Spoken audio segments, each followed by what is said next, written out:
What's up everybody? In this video we're going to be looking at the Fuji GW690ii.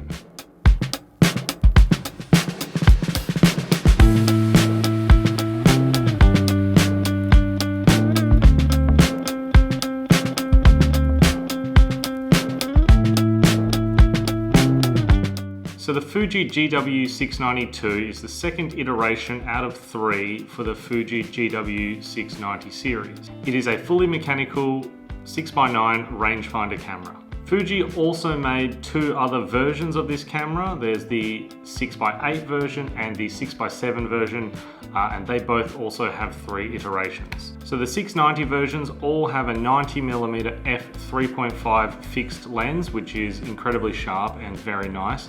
And all of your aperture and shutter speed settings are on the lens itself.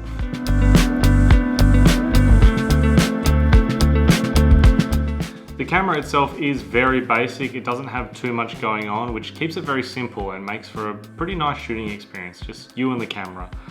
You've got a lock here on the front and a second shutter. You've got your film advance, which is a double stroke shutter on the top with your threaded cable release. And then all your controls are on the lens. They are a little bit cumbersome if you have bigger fingers, but to be honest, when you're shooting 6x9, even on a rangefinder, you're probably going to be taking your time, so it doesn't really matter too much.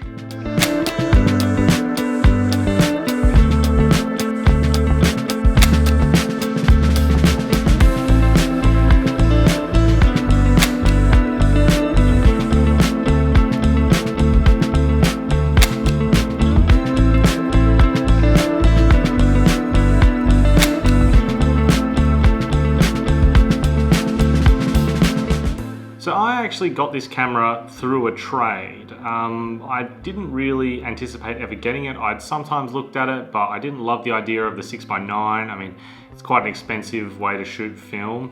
But I was actually looking to offload my Minolta CLE a while ago, and someone said they'd offer me this plus cash, and I thought, you know what? I don't mind having another camera plus a little bit of money, so I thought I'd give it a try. And I've been very pleasantly surprised with this camera.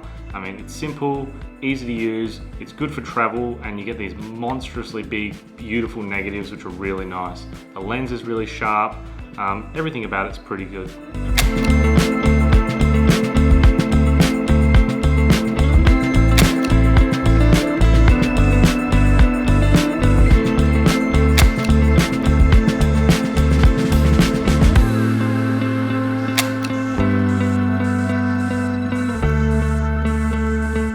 So I believe there's not too much in the way of differences between the 3 different iterations of this camera. I believe it's mainly just to do with materials that they are made of. This one's pretty solid. It's got some plastic, some metal. I think the first one's maybe a little bit more metal. And then the number 3 version is particularly plasticky, but it doesn't feel like cheap plastic, the plastic that this one has. And I feel like it would just make it a little bit lighter and maybe better for travel. So there are a couple of little quirks with this camera. One is if you're using it for landscapes, the T mode instead of bulb mode, you put it into T mode, you fire the shutter opens, then to close the shutter you either had to advance the film or move the actual shutter out of, shutter speed from T to 1 second and it closes. Problem with this is it does introduce shake. A lot of people talk about just, grab a hat, put it on the front, that finishes the exposure, then crank it, that solves your problem. You can also get the lens cap, put the lens cap over the front, do that. So it seems to have some little workarounds, but could be a little bit annoying if, say, you don't have the lens cap with you, or you don't have a hat, or you take off your shirt and put something over there. So there are ways around it, but just a little quirk to note. And the viewfinder isn't the best, it's not the brightest. You sort of look in there, it looks a little bit dull. Focusing isn't too bad, it's not like the brightest viewfinder patch, and then just the whole viewfinder in general doesn't pop. It's not this beautiful bright viewfinder. It's not the end of the world, it's just something that I noticed and I've seen a few other people talk about. It's just not the most beautiful viewfinder to look through, but you can still take great photos. It doesn't really affect it too much.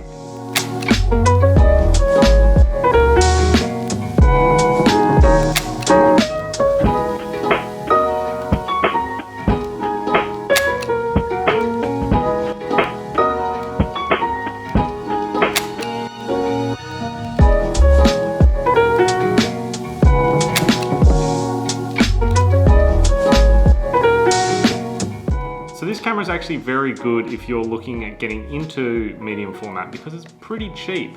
So the camera itself is pretty affordable. Obviously you spend a bit more on actual film. You only get 8 shots to a roll of 120 film, whereas with a 6x7 camera you get 10 shots, 12 with 6x6, 15, 16 with 645. So it is on the lower end, but you get a really sharp lens, you get a nice little travel package that takes beautiful photos, and it's pretty affordable. I think when I've been looking, you're looking at around 900 Australian down to maybe 650, which is pretty good price considering how much some things cost.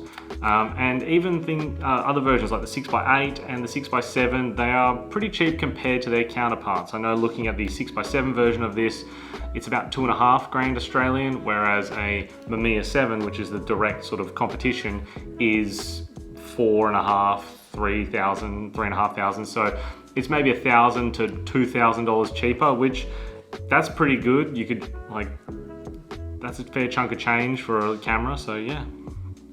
So I hope you've enjoyed the photos throughout this review. Let me know in the comments down below which ones were your favorites. If you have any information about this camera that I missed, any other cool bits of info that you have, leave them down in the comments below so other people can see them and get the info.